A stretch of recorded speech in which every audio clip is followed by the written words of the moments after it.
अब कौन सी सरकारी कंपनी खरीद रहा है टाटा ग्रुप? भारत के स्मार्टफोन बाजार का दायरा कितना बढ़ा और भारतीय अर्थव्यवस्था आने वाली चुनौतियों के लिए कितनी तैयार? बजट और कारोबार से जुड़ी खबरें देखिए टॉप 9 मनी 9। सरकार ने सरकारी कंपनी NINL को 12,100 करोड़ रुपए में Tata steel long products limited को बेचने के प्रस्ताव को मंजूरी दी है। NINL सार्वजनिक क्षेत्रों की 4 कंपनियों MMTC, राष्ट्रीय खनिज विकास निगम, भेल और मेकॉन लिमिटेड समेत ओडिशा सरकार की 2 कंपनियों का संयुक्त उद्यम है। कंपनी भारी घाटे में चल रही है। भारत का स्मार्टफोन निर्यात पिछले वित्त वर्ष की तुलना में 11% बढ़कर 16.9 करोड़ इकाई पर पहुंच गया है। भारत के स्मार्टफोन बाजार का राजस्व 2021 में 38 अरब डॉलर के पार चला गया है, जो पिछले वर्ष की तुलना में 27% वृद्धि है। निर्यात में सर्वाधिक 24% हिस्सेदारी शाओमी की रही। इस साल एप्पल ने भी 108% की वृद्धि दर्ज की है। सेबी ने अपने ग्राहक को KYC पंजीकरण एजेंसियों के लिए नए नियमों को अधिसूचित किया है। अब पंजीकृत मध्यस्थों द्वारा उनके सिस्टम पर डाले गए KYC रिकॉर्ड का KRA को स्वतंत्र तरीके से सत्यापन करना होगा। अधिसूचना में कहा गया है कि इस तरह की एजेंसियों को ग्राहकों के KYC रिकॉर्ड के संबंध में ऑडिट सत्यापन बनाए रखना होगा। इकोनॉमिक सर्वे में GDP ग्रोथ के अनुमान से शेयर बाजार में उत्साह देखने को मिला। सोमवार को सेंसेक्स 813 अंक की उछाल के साथ 58,014 के स्तर पर बंद हुआ, जबकि निफ्टी भी 237 अंक चढ़कर 17,339 पर रुका। Auto, pharma, IT, oil and gas, PSU, bank और रियल एस्टेट में 1 से 3% की तेजी देखने को मिली।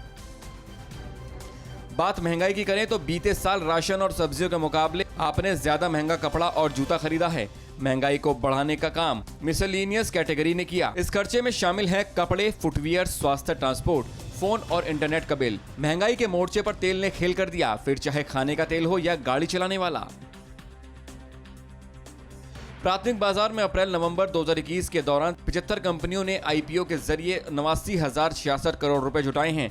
2021-22 की आर्थिक समीक्षा के अनुसार ये संख्या पिछले 1 दशक के दौरान IPO से किसी भी वर्ष में जुटाई गई कुल रकम से बहुत अधिक है। पिछले साल के मुकाबले इसमें 504.5% की शानदार वृद्धि हुई है। कोयला, प्राकृतिक गैस समेत 8 बुनियादी उद्योगों के उत्पादन में दिसंबर 2021 में 3.8% की वृद्धि हुई है। नवंबर 2021 में बुनियादी उद्योगों का उत्पादन 3.4% बढ़ा था।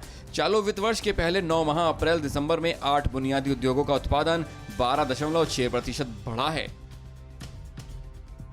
आर्थिक समीक्षा 2021-22 में बताया गया है कि वित्त वर्ष 2013-14 से राष्ट्रीय राजमार्गों के निर्माण में लगातार बढ़ोतरी हुई। 2020-21 में 13,327 किलोमीटर सड़क का निर्माण हुआ, जबकि 2019-20 में यह आंकड़ा 10,237 किलोमीटर था, जो 30.2% की वृद्धि दर्शाता है। बुनियादी ढांचा किसी भी अर्थव्यवस्था के लिए रीढ़ की हड्डी है। सरकार ने सार्वजनिक क्षेत्र की कंपनियों के भूमि और अन्य गैर प्रमुख परिसंपत्तियों के मौद्रीकरण को जल्द गति देने के लिए राष्ट्रीय भूमि मौद्रीकरण निगम का गठन किया है। NLMC के पास केंद्रीय सार्वजनिक उपक्रमों की 3,400 एकड़ जमीन और अन्य परिसंपत्तियों के मौद्रीकरण के प्रस्ताव भेजे जा चुके हैं। अड़ी सोमवार से शुक्रवार शाम 6 बजे सिर्फ TV9 भारतवर्ष पर।